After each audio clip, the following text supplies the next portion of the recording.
आप सुन रहे हैं समाचार एजेंसी ऑफ इंडिया का ऑडियो बुलेटिन। नमस्कार, आप सुन रहे हैं समाचार एजेंसी ऑफ इंडिया में मंगलवार 9 जून का प्रदेश स्तरीय ऑडियो बुलेटिन। अब आप रीना सिंह से समाचार सुनिए। देश में कोरोना के संक्रमित मरीजों की तादाद 2,67,643 पहुंच गई है। इसमें से सक्रिय मरीजों की तादाद 1,30,781 एवं रिकवर्ड मरीजों की तादाद 1,29,366 है एवं जिनका निधन हुआ है उनकी संख्या 7,481 है। मध्य प्रदेश में कुल संक्रमित मरीजों की तादाद 9,638, एक्टिव मरीजों की तादाद 2,688, रिकवर्ड मरीजों की तादाद 6,536 एवं जिनका निधन हुआ है उनकी तादाद 414 है। जिन जिलों में कोरोना के संक्रमित मरीजों की तादाद 200 से ज़्यादा है उनमें इंदौर में 3,785, एक्टिव मरीजों की तादाद 1,174, भोपाल में 1,822, एक्टिव मरीजों की तादाद 449, उज्जैन में 737, एक्टिव मरीजों की तादाद 75, बुरहानपुर में 359, एक्टिव मरीजों की तादाद 69, नीमच में 340 एवं एक्टिव मरीजों की तादाद 138, जबलपुर में 272, एक्टिव मरीजों की तादाद 51, खंडवा में 271, एक्टिव मरीजों की तादाद 30, सागर में 229 एवं एक्टिव मरीजों की तादाद 75 एवं ग्वालियर में कुल संक्रमित मरीजों की तादाद 211 एवं एक्टिव मरीजों की तादाद 94 है। मुख्यमंत्री शिवराज सिंह चौहान ने शाजापुर में एक वरिष्ठ नागरिक के साथ उपचार के दौरान किए गए व्यवहार को क्रूर बताते हुए दोषियों के विरुद्ध सख्त कार्रवाई के निर्देश दिए हैं। मुख्यमंत्री श्री चौहान ने इस मामले के संज्ञान में आते ही अस्पताल प्रबंधन के विरुद्ध मामला दर्ज करने के निर्देश दिए। प्रकरण में विवेचना की जा रही है। गृह, लोक स्वास्थ्य एवं परिवार कल्याण मंत्री डॉक्टर नरोत्तम मिश्रा ने कहा कि कोरोना संक्रमण काल में होमगार्ड के जवानों ने सराहनीय कार्य किया है। उनके कार्य और सेवाओं को दृष्टिगत रखते हुए शासन ने उनकी सेवा अवधि को 6 माह बढ़ाने के प्रस्ताव का अनुमोदन कर दिया है। उन्होंने कहा कि होमगार्ड के जवानों को प्रति माह नियमित रूप से मानदेय का भुगतान होगा। डॉक्टर मिश्रा ने मंगलवार को SDERF मुख्यालय परिसर में नवनिर्मित ऑफिसर्स मेस के लोकार्पण समारोह को संबोधित करते हुए यह बात कही। मंत्री डॉक्टर मिश्रा ने SDERF तथा होमगार्ड द्वारा मानसून में होने वाली आपदा से बचाव की तैयारियों का जायजा लिया। उन्होंने आपदा और बाढ़ राहत कार्य इत्यादि के समय उपयोग में आने वाले अत्याधुनिक बचाव उपकरणों की प्रदर्शनी का अवलोकन भी किया। मंत्री डॉक्टर मिश्रा के समक्ष जवानों द्वारा बाढ़ एवं अन्य आपदा के समय नागरिक सुरक्षा के लिए किए जाने वाले कार्यों का डेमोन्स्ट्रेशन किया गया। गृह मंत्री डॉक्टर मिश्रा को मोटर बोट प्लाटून कमांडर चेतन कन्नौजी के नेतृत्व में 3 मोटर बोट की प्लाटून ने छोटे तालाब में सलामी दी। गृह मंत्री डॉक्टर मिश्रा ने कोरोना संकट काल में पूर्ण समर्पण के साथ कार्य करने वाले 30 सिविल डिफेंस वॉलेंटियर्स को सम्मानित भी किया।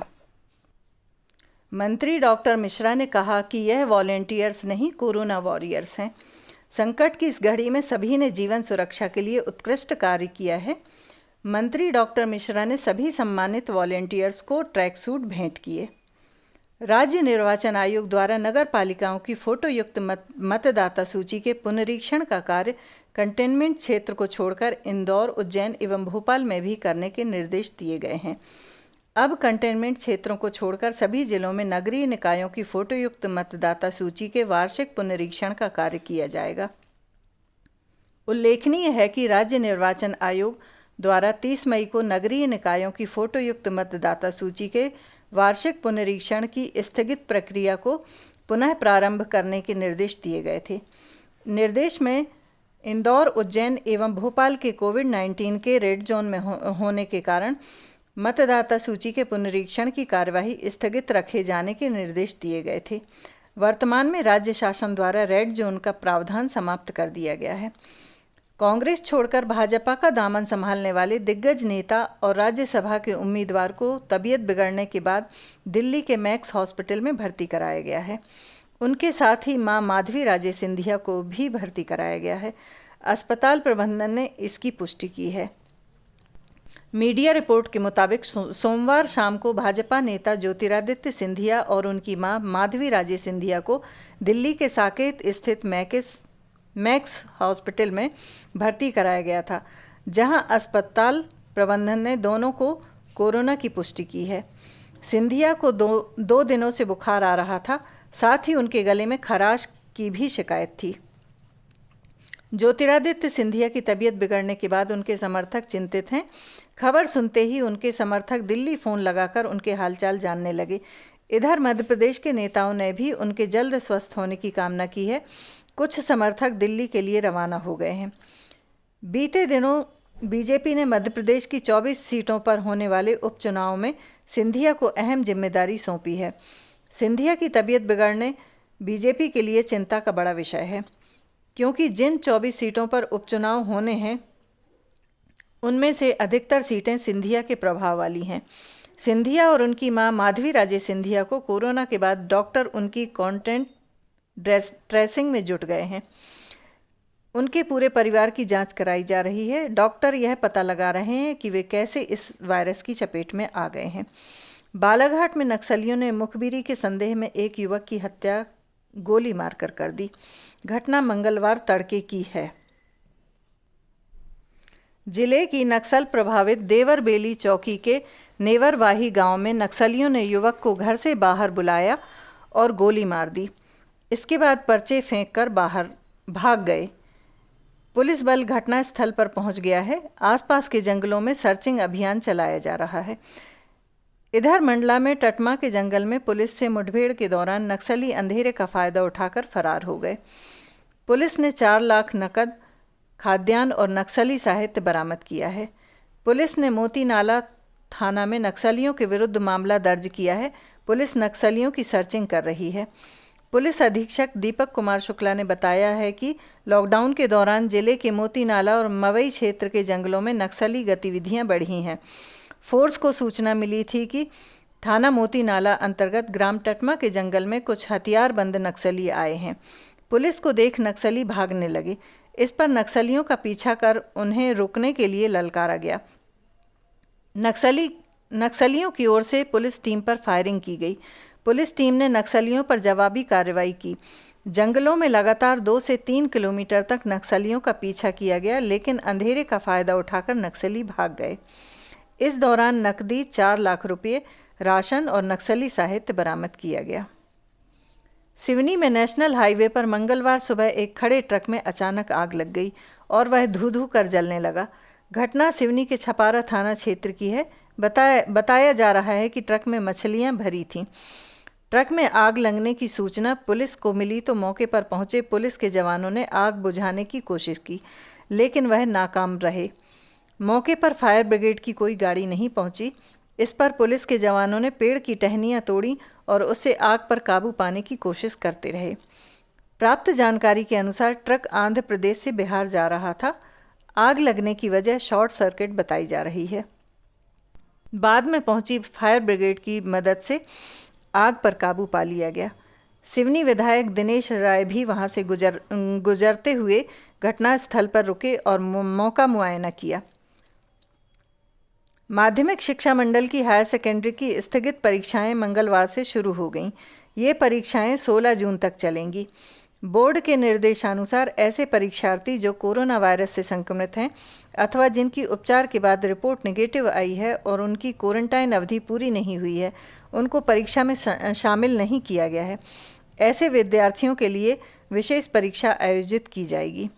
मुख्यमंत्री शिवराज सिंह चौहान मंगलवार को आगर मालवा क्षेत्र के सुसनेर पहुंचे। उन्होंने क्षेत्रीय विधायक के परिवार में हुई मृत्यु पर शोक प्रकट किया। शिवपुरी जिले में कलेक्टर ने जिला रोगी कल्याण समिति की बैठक में निर्देश दिए कि बायोमेडिकल वेस्ट का निस्तारण ठीक तरह से किया जाए। सीधी जिला मुख्यालय पर स्थानीय विधायक केदारनाथ शुक्ला टीबी वार्ड का शुभारंभ किया। मंडला जिले के नैनपुर क्षेत्र में टिड्डियों को भगाने के लिए कृषि विभाग के अधिकारी और ग्रामीण जन प्रयासरत हैं।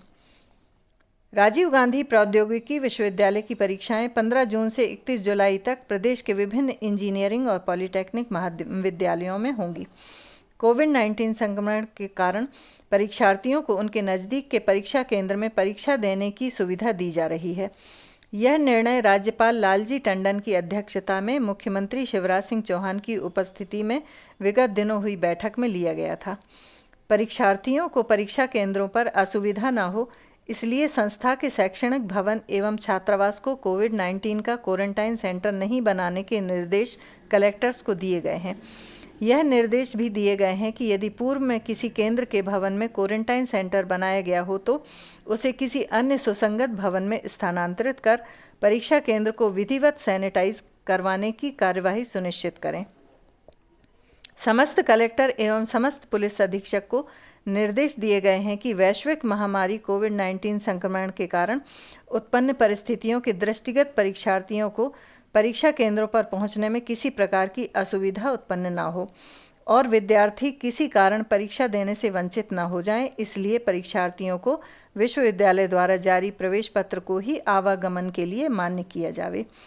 परीक्षा में शामिल होने वाले छात्रों को स्थानीय शासकीय एवं निजी छात्रावास, होटल में रहने अथवा रुकने में कोई परेशानी न हो। संचालक तकनीकी शिक्षा को निर्देश दिए गए हैं कि इंजीनियरिंग, पॉलिटेक्निक महाविद्यालयों में परीक्षा संबंधी कार्यों को सुचारू रूप से संचालित करने के लिए शैक्षणिक, गैर शैक्षणिक स्टाफ की उपस्थिति सुनिश्चित करें।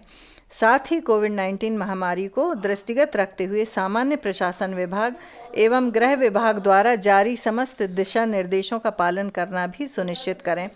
कोविड-19 के कारण अथवा अन्य अपरिहार्य कारणवश 8वें सेमेस्टर की सैद्धांतिक परीक्षा से वंचित छात्र छात्राओं के लिए विश्वविद्यालय द्वारा द्वितीय चरण में 27 जुलाई से परीक्षाएं आयोजित की जाएंगी।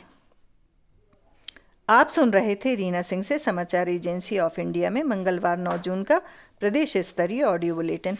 बुधवार 10 जून को एक बार फिर हम ऑडियो बुलेटिन लेकर हाजिर होंगे। अगर आपको यह ऑडियो बुलेटिन पसंद आ रहे हों तो आप इन्हें लाइक, शेयर और सब्सक्राइब जरूर करें।